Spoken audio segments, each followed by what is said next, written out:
किसी जंगल में मीनू चिड़िया अपने बच्चों के साथ रहती थी। घर का अनाज खत्म हो जाने के कारण वह अक्सर जंगल में अनाज ढूंढने चली जाती थी। वह अपने बच्चों से बहुत प्यार करती थी और वह जानती थी कि जंगल के बड़े बड़े पक्षियों की नज़र उसके बच्चों पर है। इसीलिए वह उन्हें अक्सर सतर्क रहने की सलाह देती थी कि कौन सा पक्षी अच्छा है, कौन सा बुरा और किससे बचकर रहना चाहिए। एक दिन, हे भगवान, घर का अनाज तो खत्म हो गया। अब मुझे कुछ अनाज लाना पड़ेगा। बच्चों, मैं अनाज लाने जंगल जा रही हूँ। तुम सब मिलकर अपना ख्याल रखना। कोई भी अनजान पक्षी आए तो दरवाजा नहीं खोलना। दरवाजा अंदर से बंद कर लेना। जब मैं लौटूंगी तो एक अलग सी आवाज निकालूंगी ताकि तुम मुझे पहचान सको। हाँ माँ, हमें याद है। आपने हमें खतरे के बारे में सब बता दिया है। जब आप आएंगी तो आपकी आवाज सुनकर ही दरवाजा खोलेंगे। मीनू चिड़िया अपने घोंसले से उड़कर अनाज लेने चली जाती है। थोड़ी देर बाद, मेरे प्यारे बच्चों, मैं आ गई, दरवाजा खोलो। अरे माँ आ गई, दरवाजा खोलो।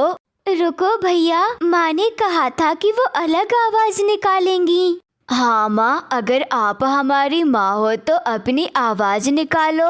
हाँ भैया, ये तो हमारी माँ की आवाज ही है। चलो दरवाजा खोल देते हैं। ए लो माँ, हमने दरवाजा खोल दिया। हमें अनाज मिल गया। माँ, आप बहुत होशियार हो। रात हो जाती है, सब सो जाते हैं। बच्चों, मैं फिर से अनाज लाने जा रही हूँ। कल की तरह आज भी देरी हो जाएगी। जो कुछ भी तुम्हें सिखाया है वो याद रखना। हाँ माँ, हमें सब याद है। आपके लौटने तक दरवाजा बंद रहेगा और आपकी आवाज के बिना हम दरवाजा नहीं खोलेंगे माँ। मीनू चिड़िया फिर जंगल की ओर उड़ जाती है, लेकिन इस बार एक पेड़ के पीछे से भूरा चील सब कुछ सुन रहा था।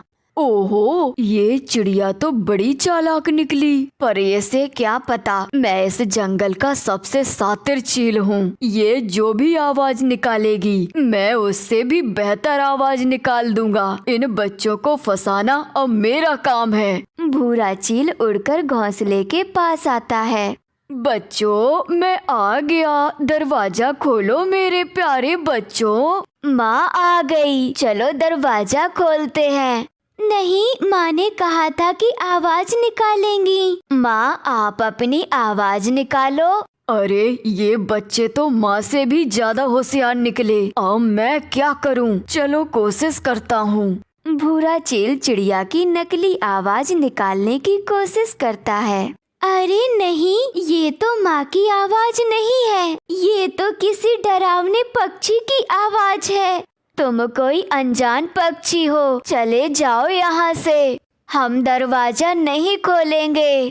ओ नहीं, ये मिशन तो फेल हो गया। ऊपर से इतनी बारिश भी हो रही है। अब क्या करूँ मैं? चलो कालू के पास जाता हूँ, वो सब पक्षियों की आवाज निकाल सकता है।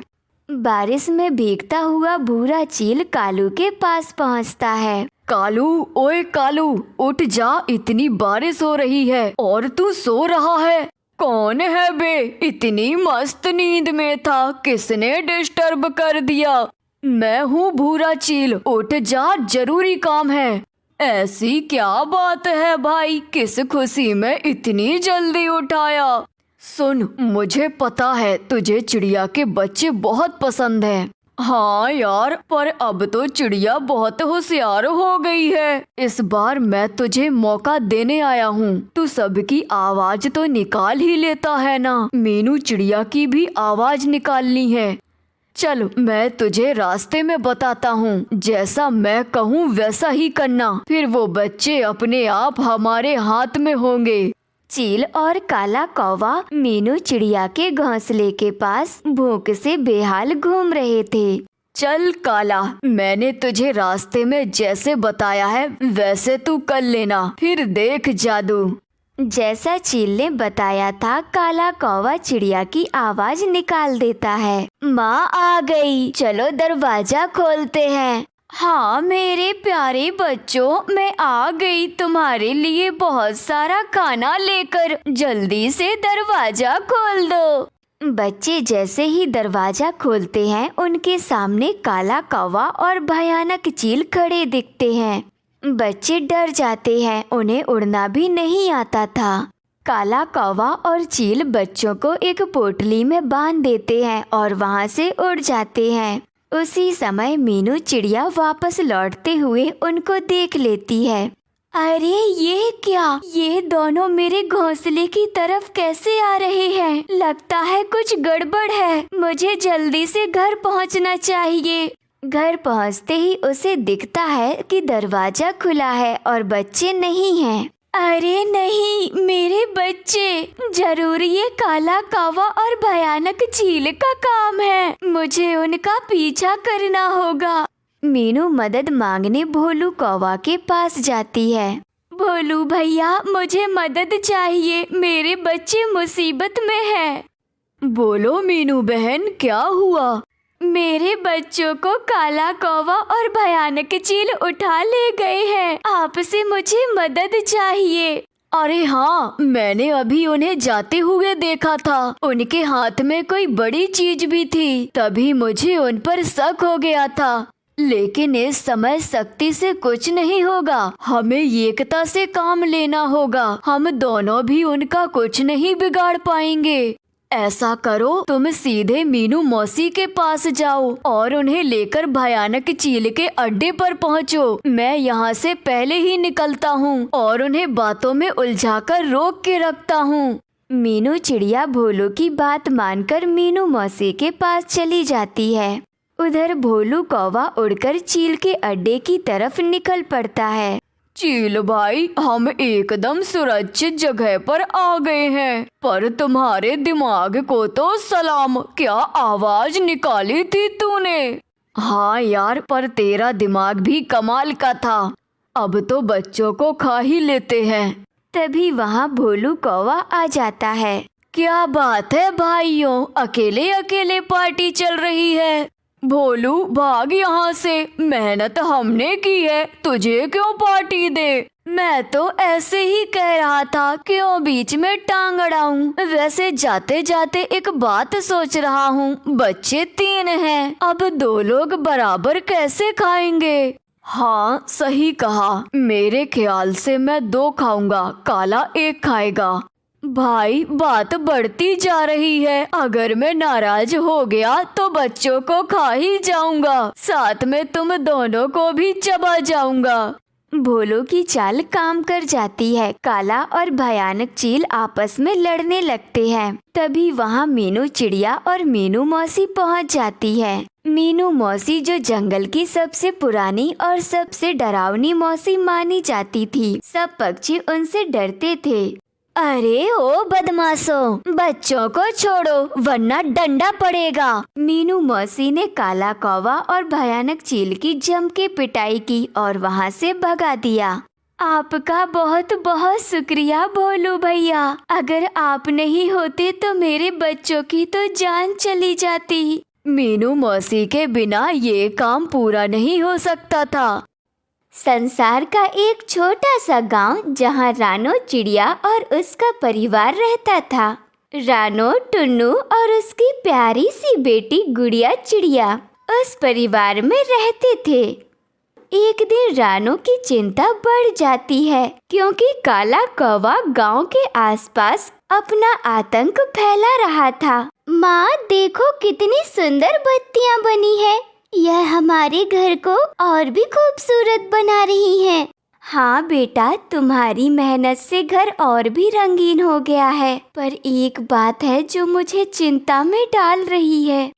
क्या हुआ माँ, आप इतनी उदास क्यों हो? बेटा, यह काला कौवा, उसकी नजर हमारे घर पर है। वह हमेशा किसी न किसी तरीके से दूसरे पक्षियों को नुकसान पहुंचाने की योजना बनाता है। लेकिन माँ, क्या काला कौवा इतना बुरा हो सकता है?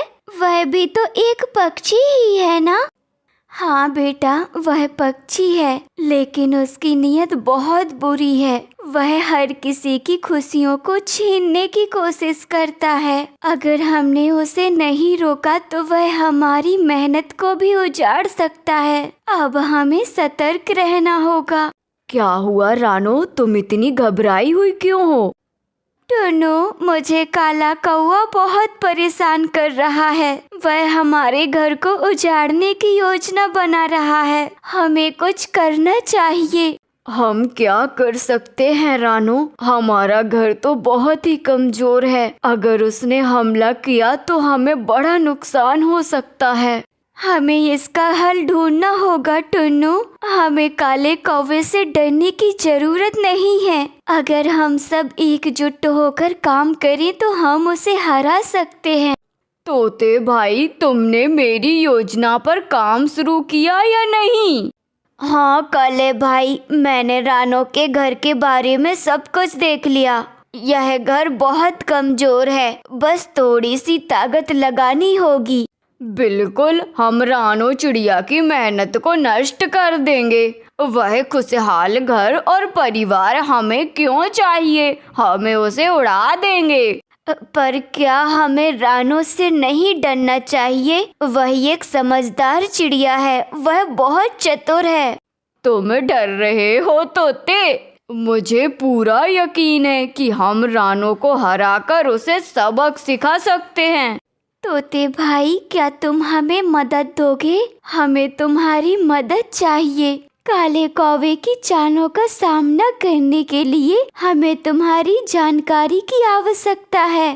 मैं जानता था कि तुम मुझे समझोगी रानो। मैं तुमसे मदद की उम्मीद करता था, लेकिन मुझे काले कौवे से डर लगता है। डर तुम्हें नहीं बल्कि काले कौवे को होना चाहिए। तुम्हारे अंदर बहुत ताकत है। तुम सच्चाई के साथ रहोगे तो सब ठीक हो जाएगा। हम सब मिलकर उसे हराएंगे। तुम्हारी मदद से हम जीत सकते हैं। ठीक है रानो, मैं तुम्हारे साथ हूँ। तुम सही कह रही हो। हमें एकजुट होकर काले कौवे को हराना होगा। तुम क्या सोच रही हो रानो चिड़िया? तुम्हारी मेहनत अब बेकार हो जाएगी। हमारा हमला अब शुरू हो चुका है। तुम्हें लगता है कि हम हार जाएंगे? हम सब एक साथ हैं। तुम्हारी ताकत के मुकाबले हमारी एकता बहुत बड़ी है काले कौवे। देखो रानो, यह बात तुम्हें बहुत भारी पड़ेगी। अब मुझसे तुम्हें कोई नहीं बचा सकता। हम जब तक एक दूसरे के साथ हैं तब तक हमें कोई नहीं हरा सकता। अपनी मेहनत और ईमानदारी से ही हम तुम्हारी चालों को नाकाम करेंगे। सभी पक्षी एकजुट हो जाते हैं और काले कौवे का विरोध करते हैं। काला कौवा हर जगह से घिर जाता है और अपनी हार को मान लेता है। ठीक है रानो, तुम जीत गई। मैं अब तुम्हारे घर को परेशान नहीं करूँगा। तुम्हारी चालाकी अब काम नहीं आएगी काले कौवे। हमने अपनी एकता से तुम्हें हराया। अब हमें कोई नहीं हरा सकता। आपने बिल्कुल सही कहा था माँ। हम अगर एकजुट रहे तो कोई भी हमें नहीं हरा सकता। तुम दोनों ने मेरी चिंता को दूर किया। अब हम सच्चाई और प्यार से हमेशा खुश रहेंगे। हम सब एक साथ हैं और यही हमारी सबसे बड़ी ताकत है। इस परिवार में कोई भी बुरा समय नहीं आएगा, क्योंकि हमारी एकता और प्यार सबसे अहम है। एक जंगल में मीना चिड़िया और टोनी कौवा रहते थे। दोनों के घोंसले पास पास थे। मीना अपनी एक छोटी सी बेटी के साथ अपने घोंसले में और टोनी कौवा अपने एक छोटे से बेटे के साथ अपने घोंसले में रहता था। मीना बहन, चलो दाना लेने एक साथ चलते हैं। मुझे और मेरे बेटे को बहुत भूख लगी है। मैं तो तुम्हारा ही इंतजार कर रही थी। दोनों दाना लेने के लिए निकल पड़ते हैं। थोड़ी दूर जाते ही मीना को जमीन पर 2 दाने दिखाई देते हैं। चिड़िया, अब तुम घर जाओ।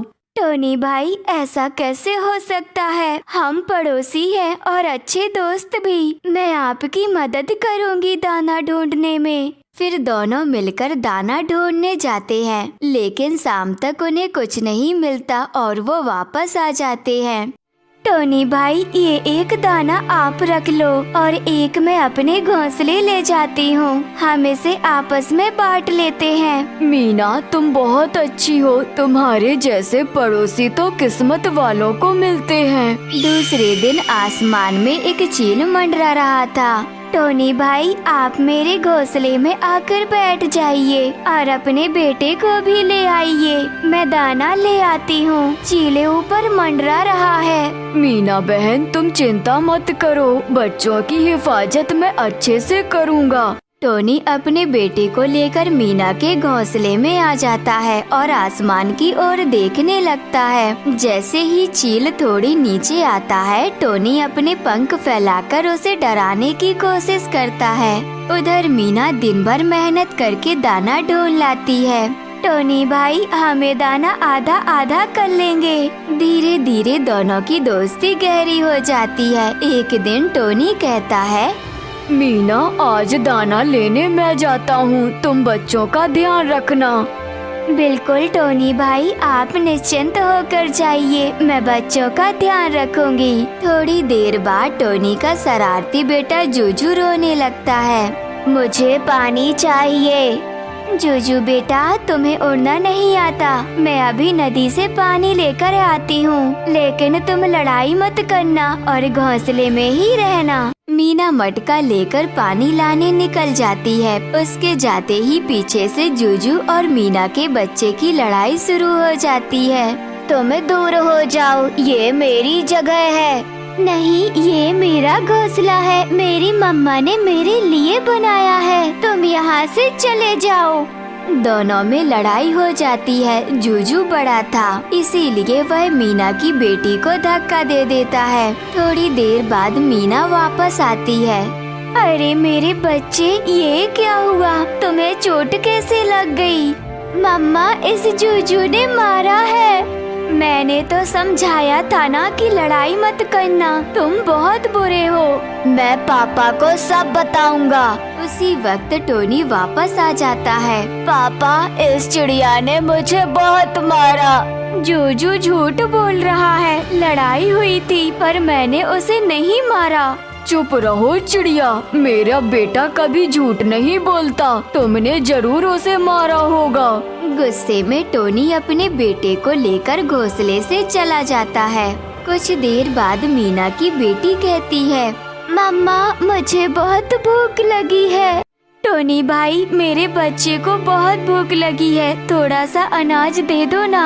चिड़िया, हमारी दोस्ती अब खत्म हो गई है। अब तुम्हें अपना दाना खुद लाओगी और मैं अपना। चलो भागो यहाँ से।